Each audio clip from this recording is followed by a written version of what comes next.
So guys, welcome to West Underground. Yeah, thanks for having us, boss. Yeah, for those who are just tuning in now, we have Hari Kari today. So tell us guys, tell us a little bit about yourselves. Well, as you can see, we're a four-piece band from mainly southwest Sydney. Liverpool. Yep. Represent. Yep. Yeah, and we play like we like to think we're pretty eclectic, but like mainly like alternative rock and 90s inspired music and stuff like that. So yeah. Yeah, nice.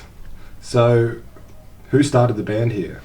What's the story behind it? Interesting story. Reese, I'll let you take it away, mate. Can you take it? Yeah, I'm going to take you back to 2017. 18. Well, end of 2018, Yeah, basically. so it was like mid-end 2018, Bailey put something on it. Oh, backstory behind how I know Bailey, right? So, This is all keys.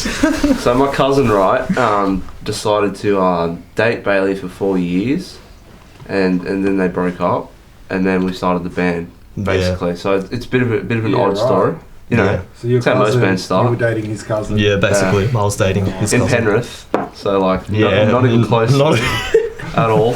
And then at some point he put in his story, I remember it was anyone want to start a band, and then in brackets it was no flakers. And I was like really nervous to respond because I really wanted to start a band with him, but I didn't end up doing it. And then a couple of days later I remember Bailey, like, you messaged me, you like, bro, you want to start a band? And then so it began. Yeah, and then I remember we were together at the same said ex's house, but yeah, because we remained friends. But yeah, we ended up just playing and like talking about tunes all night, and then we whipped out the guitars, and then we realised like we sounded pretty good together, and so yeah, we decided to just get it on the road, I guess. And then these blokes, they're already mates with Reese. Yeah, we go to the same school as Reese. Yeah. Yeah, so he kind of came up to both of us and said, "We're starting a band. Do you want to be a part of it?" And yeah. That's So how do you guys practice? Like, whereabouts do you guys... Oh, we have this place called the Grunge Room. Yeah, upstairs in my house. Got Thompson's drum kit. Yeah. Got an artist guitars bass. yeah, pretty Hari tough. Kari written on it. With Hari Kari written on it. We scraped off the logo. And Yeah, put we it scraped on. off the logo. That's Permanent pretty texture. 90s, if you ask me. Yeah, it's just in my house in Moorbank. Upstairs. Neighbours Yeah. don't seem too pissed off yet, so... We used to go to Well, we've still got some time the before. studio. Yeah, we used to go to this place called Pleb City. Pleb in City Marrickville. represent. City. Shout out. Shout out Pleb City. It's not what it sounds like, it's actually... It's go a- outside. it's a Yeah, lovely place. it's a lovely place. $50 a session.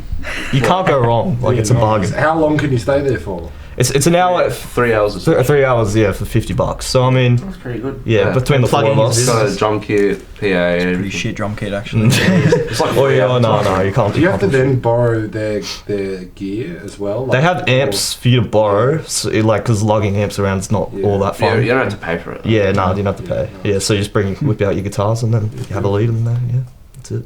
Nice. Yeah. Cheeky free ad for Pleb City. Yeah, that's yeah. Gotta rep 'em. Yeah, Figure shout out something out, to it him. is. Yeah. Yeah. So, when did you guys write your first song together? Oh, Pleb City? No. No, it sort of was. I remember I was kind of sitting down in a room in my old apartment, and I just came up with this little like lick on the guitar.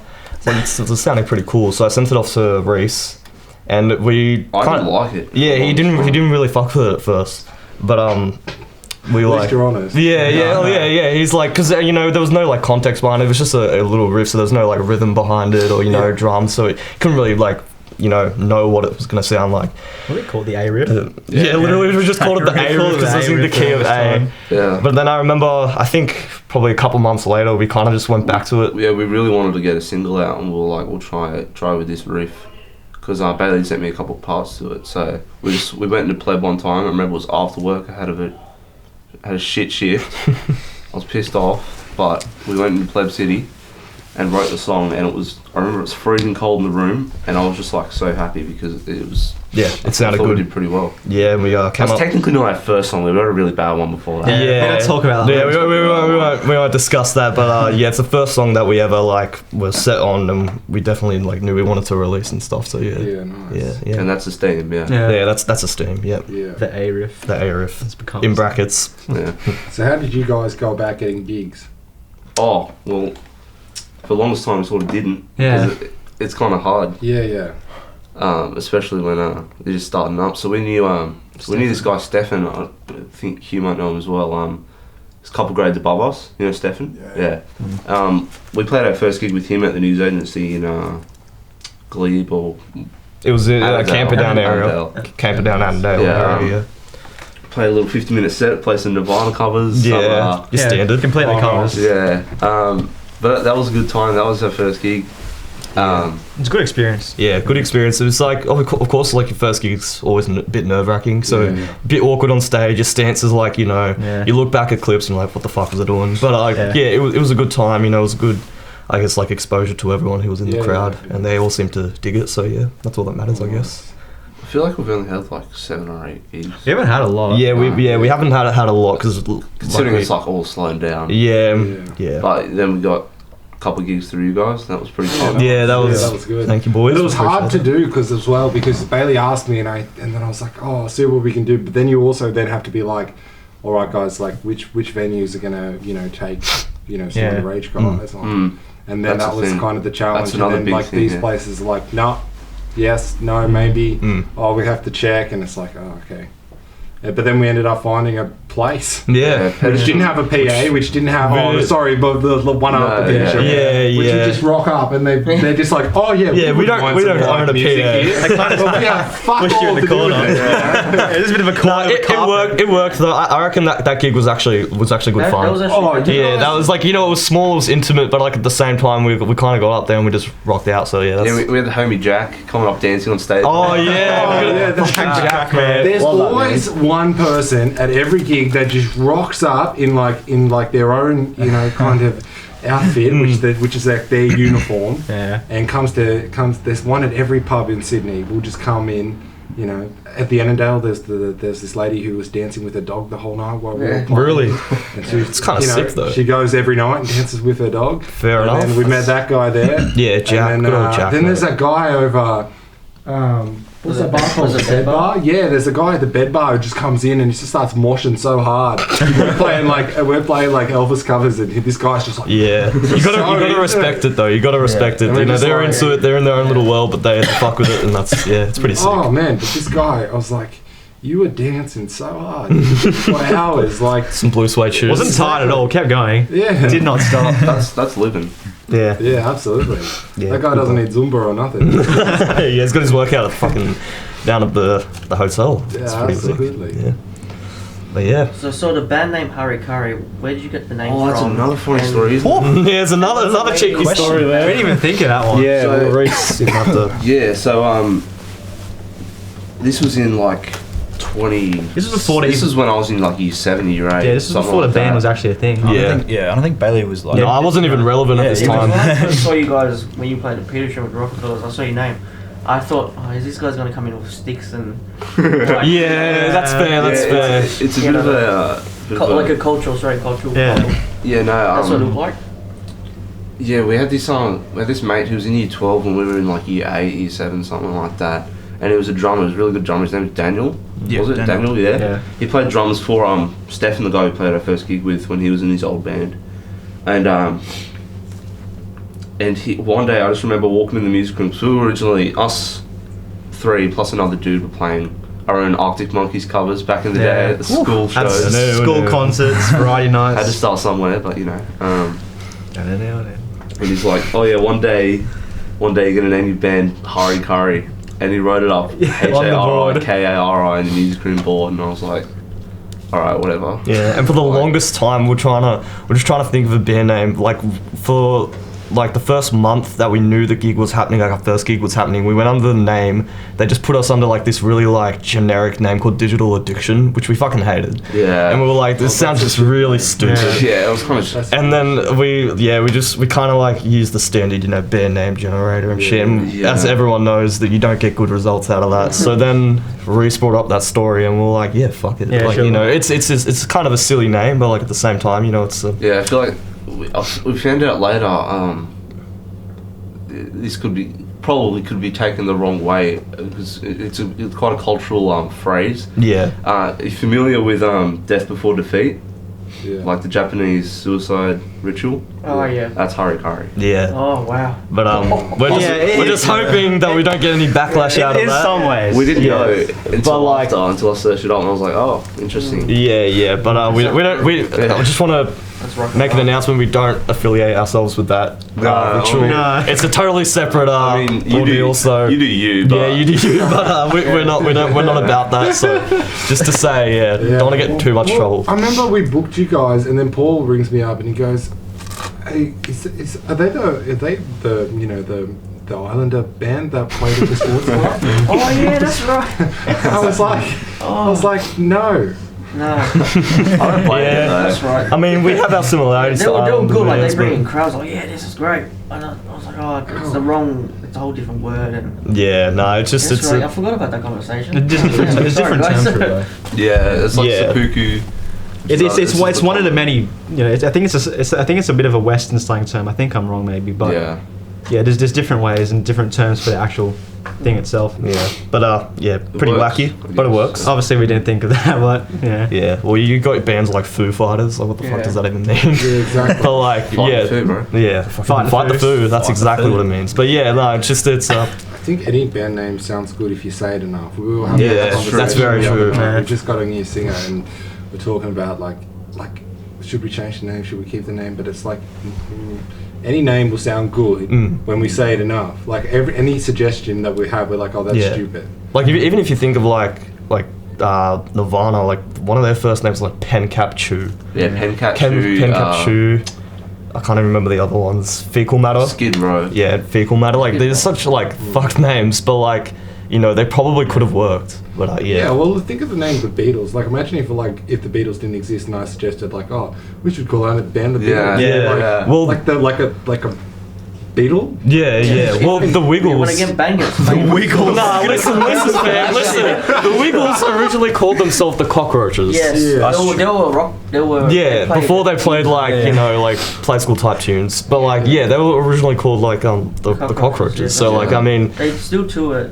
They still do stuff. oh really? As As the Cockroaches. There's Wow, nothing I did wrong not with the know. Wiggles music. Yeah. It's No, it's true One of story our big about that. inspirations. Definitely. Yeah, definitely one of our big We draw our inspirations. musical influence I from the actually Wiggles. saw the Wiggles live and I was like, Yeah, fuck. me too. Yes. Yeah, everyone saw the Wiggles. I saw the original. It's such a classic Aussie like. If you didn't see the Wiggles live when you were younger, you're just not living. Yeah, you're not Yeah. telling you that. That's straight up. There's a straight up. story about the Cockroaches at Canberra Leagues where they played at live, and Jimmy Barnes was in the crowd. Oh. Bruh. Good friends of the band. Yeah. And then lead singer goes, oh, I'm gonna bring up a good friend of mine to sing one of the songs. As Jimmy Barnes walked up stage, and doesn't. I don't understand how it works. He says apparently, as soon as he went up stage, everyone from the club just ran to the show. Oh wow. Don't know how they found out, but everyone just Yeah, ran nice. to the show room just because it was Jimmy Barnes singing with the Cockroaches. Yeah. Damn, it's so mad. Yeah. So there you go. Quickly, like while we're on the topic of the Wiggles, like know. the other Think day, about that. I realized that Hold the on. Wiggles had sold out like Madison Square Garden. Yeah, the Hollywood Bowl in they're America. actually massive in Yeah. America. Yeah. Like there's they're a very like big cultural influence for Especially when like. it says 18 plus after as well, so they'll play the play school stuff. Everyone will be getting drunk. Yeah, imagine that here in Big Red Car where you just see us pumping down a few schooners. It doesn't get better than that, Hot mate. potato, hot potato. Yeah. It's circle and there's fast hot potato. Hot potato, hot potato. Start a mosh. Nah, it's pretty sick. It's pretty sick. Yeah. Yeah, That's good. Yeah. that was good. Is it like if you guys Bring had back the Wiggles, Bring back the Wiggles. the original Wiggles. Yeah. Yeah, straight up. Oh hell yeah. Yeah, what were you gonna say, mate? No, so if you guys had a choice of what venue you guys want to play at, like when everything's picking up, where would you guys want to play it, and who would you pick as like? As in you like guys a are dream headlining? venue? Yeah, it's like Are we dream talking like dream big dream or You can venue. say dream, yeah. Right. but if it Worldwide. happened. So like who we have as like Alright, open. we can say like we can say realistic like but dream. like a like a venue in Sydney, and then a big venue in Sydney, and then maybe an international venue. Let's go one by one. Alright, yeah, I sure. don't really know. I don't even Like if know. you guys are Eh? headlining, you can have some. Well, I love to say like because like your standard like Enmore or whatever. Yeah, because I know there's a lot of bands that play there, but like I've been to a couple concerts there and the sound there is really Yeah. good. I've never had like problems with people being like dicks in the crowds and stuff like that. At least for my part. So like playing at Enmore would like obviously be the dream. Yeah, absolutely. Yeah, and it's like such a good area I too. feel like the Enmore Theatre is like a staple. For Yeah, any definitely. band. For any alternative or indie. Holden Pav. Horden Pav. Even the yeah. Metro is good as well. Yeah, Metro. Yeah, Well, we got a gig in Metro. yeah, we might be Yeah. actually playing at Metro. Yeah, Yeah, Wow. nice. yeah, which is actually pretty. Like pretty a bunch of bands. on Yeah. the Yeah, stage. yeah, bunch of yeah. bands. I Yeah, think. I hope so. When's Yeah, this yeah. song? November. yeah. So, Hopefully, everything dies. yeah, So hopefully, this is in talks. Is Yeah. yeah, hopefully when COVID's It was going to be in August, I think. Yeah. But it's a got moved pushed back. Yeah, that's exciting, boys. Yeah, no, we're very keen for that. So yeah. Like some big We'll acts show the new played song at out by Metro. then as well. Yeah. Well, international wise, like you Red think Rocks. like for me it would be like more like a festival's like a big day out or like Glastonbury.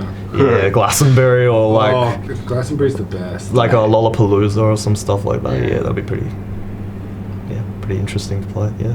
Oh, nice.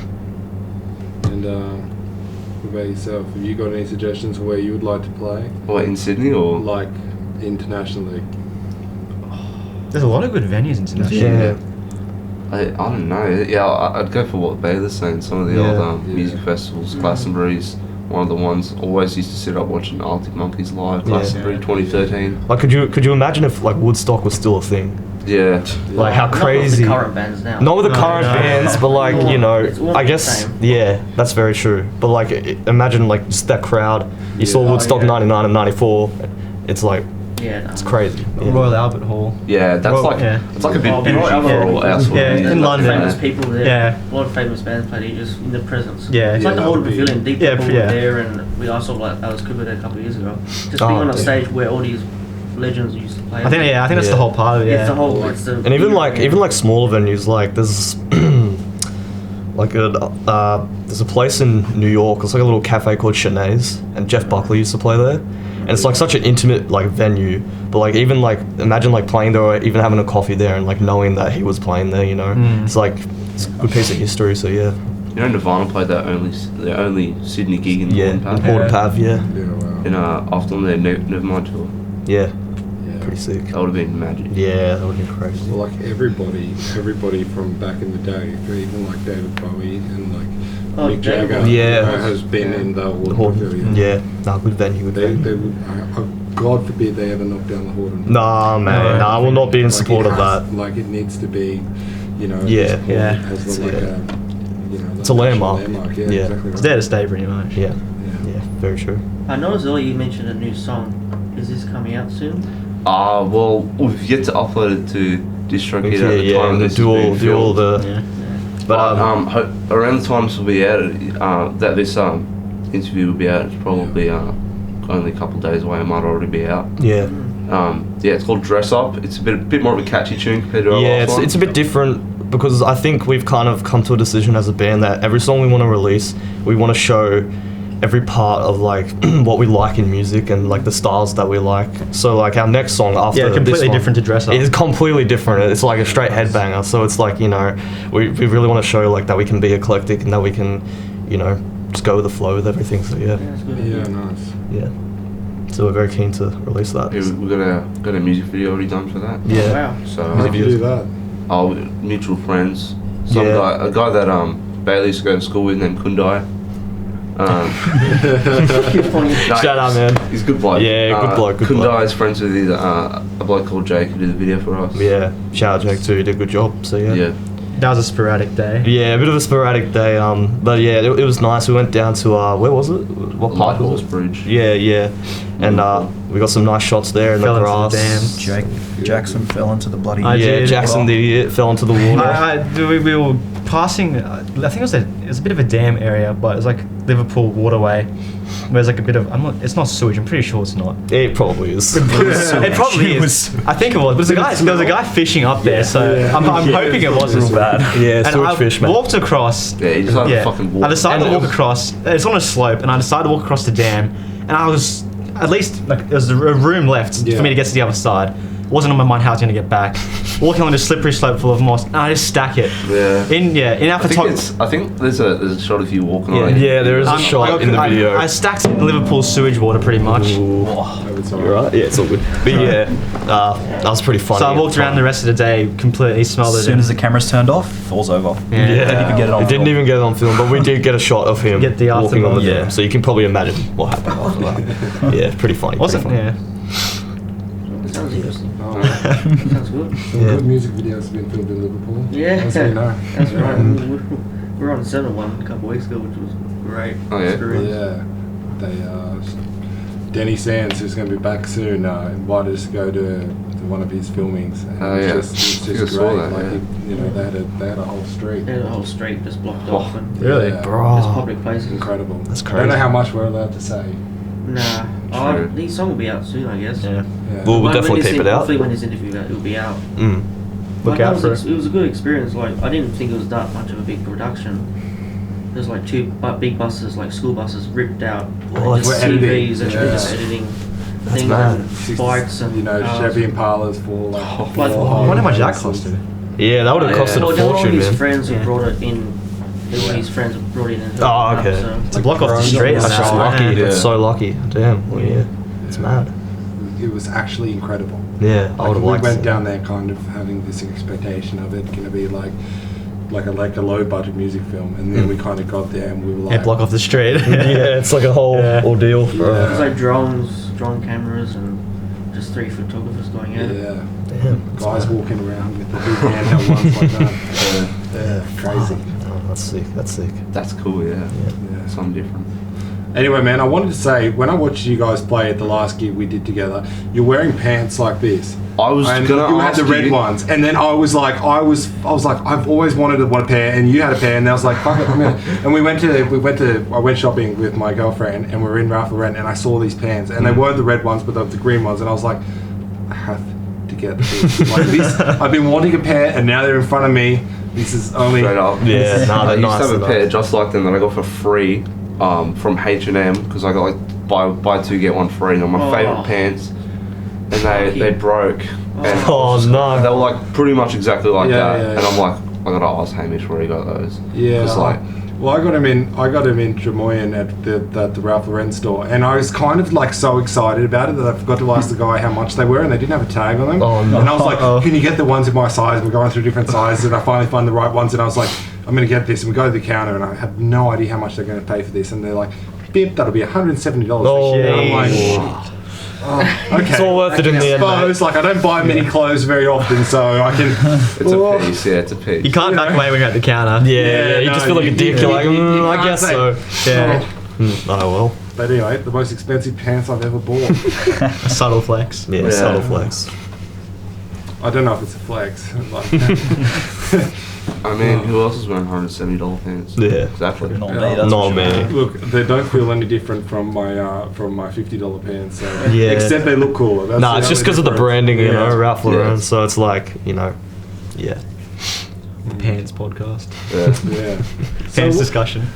and what I liked about your setup that day as well, other than your pants, is I liked how you were using the Vox. Oh, yeah. Yeah. Did you start with the Vox, or did you go through a bit of experimentation with Oh. the amps, or you just kind of? Back when I bought my first real guitar, which was like an Epiphone Les Paul, I was at Alan's Music. Yeah, if you remember that in yeah. Sydney, it's shut down now, which is sad. But I got a high watt, sort of similar to that one, but a bit lower in the Yeah. product range, or whatever. And it was like about $500, and that was an alright amp. It didn't really do what I wanted. But I remember one day I was gonna buy a road worn Strat just like that. Yeah, yeah. And I was with Jackson when I bought it, and I'd saved up all my pocket money, and played it through this Vox amp, and I was like, yeah, this is something different. You So sat I there ended for a up- good while noodling on it. Yeah. Yeah. Ended up- Checking out, making sure it's the right I one. think the Voxes and the UK amps and are just incredible. Yeah, I nothing can't like speak it. about them, Definitely. highly enough. Yeah, such a good sound. Yeah. Such a Yeah, good sound. absolutely. Yeah, so I just run me a cheeky little tube screamer into that, and Yeah, that's absolutely. that's all it takes. And big muff if you're feeling yeah. feeling mean. Yeah. What did you think of the pedal that night that I gave you? Did you? The OCD. Oh, one mate, I was Yeah, you so so get keen. one, man. Like I've- they're just so good. I'm trying to be saving for a car recently, but it's just looking at me and I'm like, oh, I don't know. No, you got to Control yourself. They're totally worth it. I remember the first time I played on one, I was like, "What is this? This is like magic. This is like my, this high watt suddenly can turn into a Marshall, but it also just has this unique kind of sound to it." And I was like, I need to get one. Yeah, And now straight that is on. the only pedal I use. Yeah, Literally, yeah, we played it's an hour and a half set, and that was the only pedal I used. Usually have I've got my Boss G7, Polytune, Spark Boost, Big Muff, Tube Screamer, and Univibe. Yeah. But then I just played that whole gig with the You guys were really good that night. Yeah, thanks. Yeah. Because the cover you did with Emma, we're gonna see your face again. Oh, that went off. Yeah, that was really. We were actually really happy with our sound that night, even though we didn't sound have. was fucking great, if I can say myself. Yeah, thanks, bro. I remember sitting out and I was hearing like Tame Impala Elephant coming through. Yes, like, dude. that sounds legit. Like that sounds fucking. Yeah, like it was perfect because that night I played through that Marshall amp that I had for the first time in a live setting. So when he had the OCD, and then I had the Marshall, and it just sounded really well together. So we were really keen on that sound. So yeah. And that was my first gig I played with my new SG. I got as well. Yeah, that was nice. Yeah. Oh. Got a lot of SG. Blushing just thinking about it. How much did you pick up that for? That was a year's worth of KFC wages. I can imagine. For That's a good way to put it. $3,200. Yeah, well. I think I got it for 3,000 because the bloke at Big Music Shop was just like, I got you. Shout out Big Music. Yeah, shout out Big Music. Shout out Guitar Factory. Yeah, straight up. I wanted it for a long time because one of my biggest reasons I wanted to pick up guitar in the first place was Angus Young, and he always had the SG going, and I thought it was just such a cool looking guitar, and I wanted to buy like a good, nice guitar that could last for a long time, and I thought just spend the money on a Gibson, and especially considering that they got the new ranges out now with all the heritage models, and I don't know if you're familiar, but they got all the new standards are based on like the old models, and that's just really what I wanted, that 60 line. That's what everyone wants, I think, from Gibson, is like the old Gibsons. And that's what made me for good. a long time, like Gibson were just trying to give out all these new guitars. Yeah, they just weren't good. What are you doing? Like man? they didn't fulfill like a good just need, I guess. Like they just I thought them A lot of their player base. and then they came out with that new selection. It was nice. But then like it's so weird because you pick up like the SG and you expect to be heavy like a Les Paul. And it's not. Nothing. It's just like a Like- feather. I remember picking up his SG. Yeah. I just walked into his house one day and he said, like he just pointed out just a brand new SG there, Gibson. I was like, what? So I picked it up, super light. It was like you can hold it in one hand. Yeah. I was not expecting it at all. Especially after playing gigs with Les Paul. It's a big difference. Well, that Les Paul there is, I think, what, like it's heavy. Yeah, that's probably heavier than like, my one. I remember yeah. playing that at whatever the Native Rose, and I was like, whoa, it's big beefy. Yeah. It's a real backbreaker, that one. Yeah. But I just love it. No, it's nice. It's really nice actually. So guys, you guys have individual inspirations in music? Any idols? Yeah, I feel heroes? like we have we share similar tastes, but all of us individually we have our specific artists and bands that we really like. You know, we're all into I reckon totally different things, but at the same time we like the same stuff as well. So Go on, Thomas. yeah, Start Thomas, us off. yeah, you can Alright, start us off. so I reckon Dave Grohl from Nirvana definitely up there. You got Chad Smith, Red Hot Chili Peppers, of course. Probably Christoph Schneider from Rammstein as well, if you guys know who he is. Yeah. This boy loves Rammstein. I love Rammstein. Loves my that. favourite band do out go there. off. Yeah. Christoph Schneider just inspired me to I start would have taken you for drums. a Rammstein fan. Yeah, he You loves wouldn't? No, I wouldn't have, but now I see it. He's pretty lifelong. Yeah, he loves it. These guys always fucking turn off that Rammstein. It's hard as. Yeah, for me, when I first started playing guitar, the band I got into, which is pretty standard, was obviously Nirvana and stuff, and just a lot of the Kurt sound and stuff. I thought it was really cool. But for a lot of singing and melody writing, Kurt had really good melodies that he would always come up with, and somewhat more so recently Jeff Buckley, a lot of his solo stuff, all of his stuff was solo, but a lot of his music was it was really good. But I also like Red Hot Chili Peppers and a lot of the newish stuff as well, Tame, Impala, and it's the whole variety. So yeah.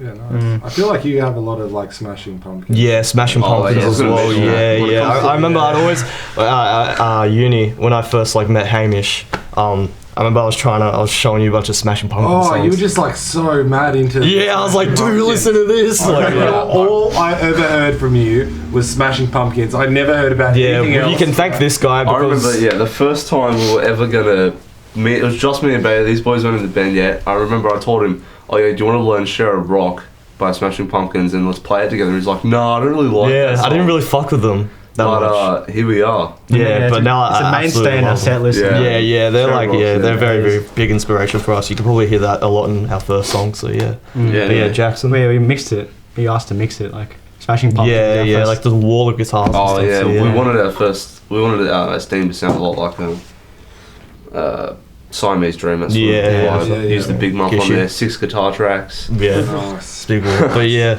Jackson, what about you? Influences, I don't really narrow it down to individuals, but it's always changing. I'd even say monthly, really. I've been obviously into Nirvana. I think that's a big mainstay of being in the band. I had a really big phase of them guys, a lot of grunge bands. Soundgarden a couple of years ago. This year, I haven't really been listening to a lot of rock music at all. I've been listening to there's this wonderful Egyptian-Belgian artist called Tamino, and he makes this, traditionalists, it's exotic music, and it's really caught my ear this year. So I've been listening to a lot of that instead. Really, it's a different change, but It's interesting. I didn't even know that. I like the Eastern influences really. Yeah. I think it's interesting to note that when we used to play without Bailey, you were a guitar player. Yeah. It was never really into the bass. Never. No, really the whole idea. no. I remember Reese asking me, do you want to be the bassist for the band? I was really iffy about it at first, because... Nothing wrong with the bass. No, sorry. Nothing against the bass. Love you, mate. As a guitar player, I just, I felt... You seem like a bass player, man. Like, I mean that in the best possible way. Yeah. Like every bass player I know, like this guy over here, has the most eclectic taste in music that you've ever heard in your life. Yeah, that's very true. Just like... What the fuck? Like, we get in the car and I'm like, Alec, play your music, and we're like listening to like music around the world. Well, it wasn't my first instrument, but I think I've settled into it a bit now. Yeah. Bruce? Like I said before, my dad got me into AC/DC at a very young age, as you do. Yeah, Australian dads playing Thunderstruck, stuff like that. And I was 12 o'clock at night out loud. something different. But when it came to actually coming around and playing the guitar, I was listening to a lot of Metallica at the time, a lot of Kurt Hammett, and that's who I really idolised. But as I grew to listen to more music, as you do when you are an instrumentalist, I found myself a lot in the liking of blues players. A lot more like Mark Knopfler, Stevie Ray Vaughan, John Frusciante, B.B. King. We did go for a big blues phase in high school. Yeah. So it's pretty interesting how you start off with music that you hear from your parents and stuff, because I remember the first thing that properly got me into music was listening to music that my dad would listen to, and he listened to a lot of old house music and stuff, but you listen to the beat and the rhythm and stuff. It was just really strange, and that's what properly got me into it, a lot of that stuff. So it's pretty cool. Yeah, my dad used to tell me that back in the day when I was a little baby and I wouldn't go to sleep, that he used to play Electric Light Orchestra. And it would just send me. I'd just go. Yeah. What would send you? He's not playing "Don't Bring Me Down" and apparently that works. Strange kid. Whatever does, this is how it turned out. Yeah. Whatever does the trick. Oh man, it's such good music as well. Yeah. I remember I was like, Dad, what music do you like? And he's like, well, he brought out the ELO albums, and I was like, all right, here you go. Yeah, my dad's a big player in it. He showed me Black Sabbath and stuff like that. So I listened to a lot of Tony Iommi and his work, and then eventually Tony Iommi led to Billy Corgan, and his Big Muff, and that's just that whole sound is just something different in my opinion. Yeah. It's just. Yeah, I think we all take a bit from our dads. I mean, even Thomas. Thomas. Rammstein. My dad played me industrial metal since I was 10 or something. Yeah. Sitting in the car, just blasting, playing. I'm thinking, all right, I fuck with this. Yeah. Even like Metallica and like AC/DC and stuff, it was pumping all that. Yeah. And just I like, just remember once, it was a long time ago. It was like before I was like properly friends with you guys, and your dad was sitting in the office working, and he was playing Rammstein full volume. I'm like, Literally. go hard, Simon. Cyborg. I mean, I still rummage through my dad's CD collection now just to play it because all the 80s discs up there and stuff from the 90s, and it's really, that's where I get a lot of my taste from. Yeah. Yeah, I think just a subtle mention, especially us three, to Arctic Monkeys. Yeah. Massive, like. Coming into high school, I think I was just. Anyway, guys, I think we've got to draw the line here, and that's I want to enough. just thank you guys for coming on, Yeah, and thank you everybody. so much This for is having us. Hari Kari. Yeah. Thank you. Can't know. thank you. Thanks, guys.